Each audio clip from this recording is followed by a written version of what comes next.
They were these sports journalists, and they had a new piece of equipment to cover the Olympics, which was this live satellite feed camera.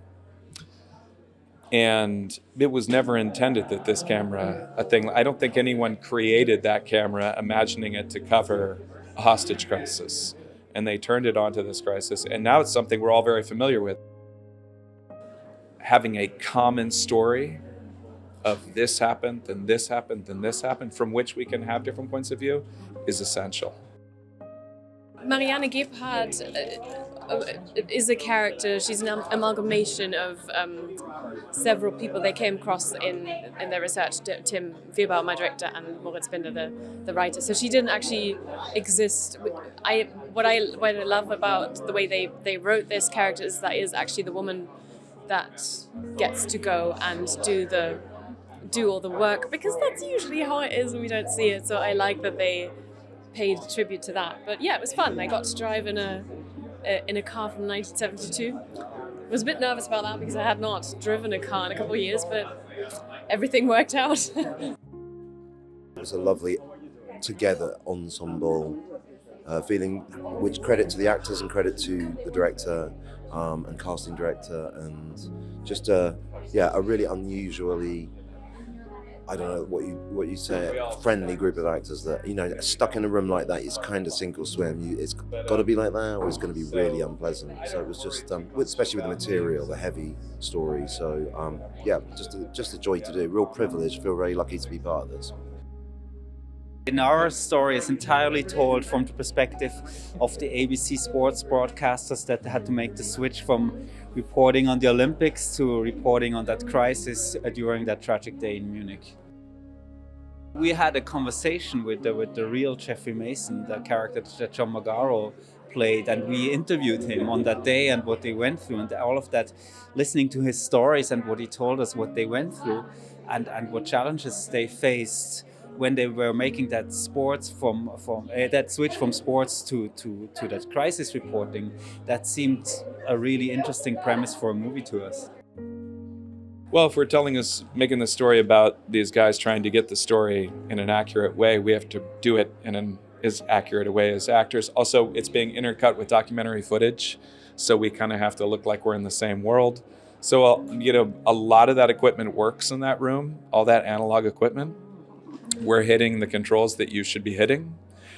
And that was very, very important to him, the physical reality.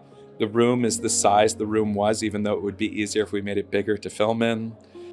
We tried to recreate this feeling, first of all, and that's why we had like a tiny soundstage, and we had the original blueprints of the soundstage back then, and we tried to really recreate the rooms without moving walls, so it was really a tight space for all the actors and the cameras and everyone to work in, and I think that is part of why it feels so intense and authentic. On September 5, 1972, there was like something happening that never happened before. It was like a news coverage live coverage of an event like that, never happened before. And you have to remember that those people were mainly sports journalists doing this, experts in live coverage, and they achieved something that has never been done before. This is like a dream come true, and like walking through a dream. We would never have expected something like this happening, and seeing how the movie is received and how people react to it. I mean, this is like a dream come true. And there's 2 cameras in there going with 3 people operating each camera, and all those actors. So we're in a kind of soup together, and I think it created our own intense reality. We filmed all day long, every scene from beginning to end, even if it was only for a little part in the middle, and it was exhausting. It was like a sporting event. It was the first time that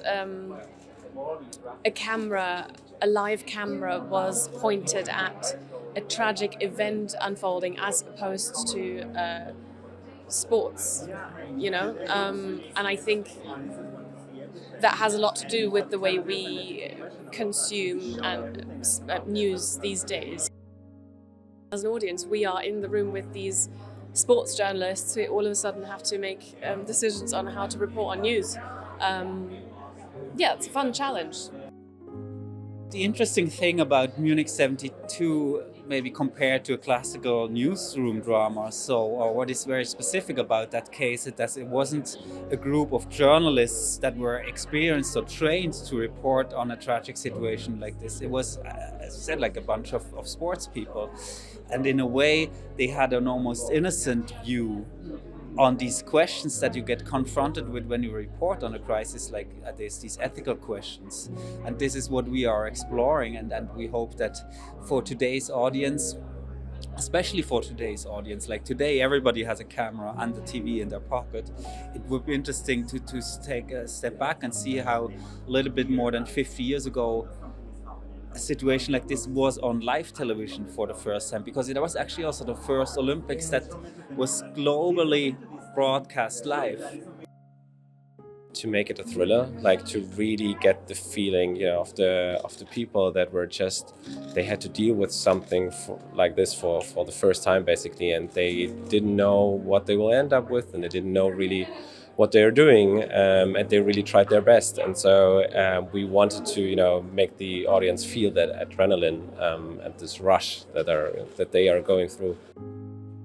The director Tim and I, we really dug deep into research. We read a lot of police files that only was available by that time. They weren't available before, to get the events right.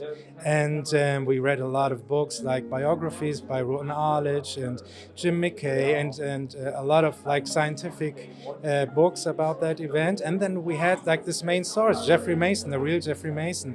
And he took us through that day like over and over again, more and more detailed with every meeting, and that was like such a gift to have him on our side.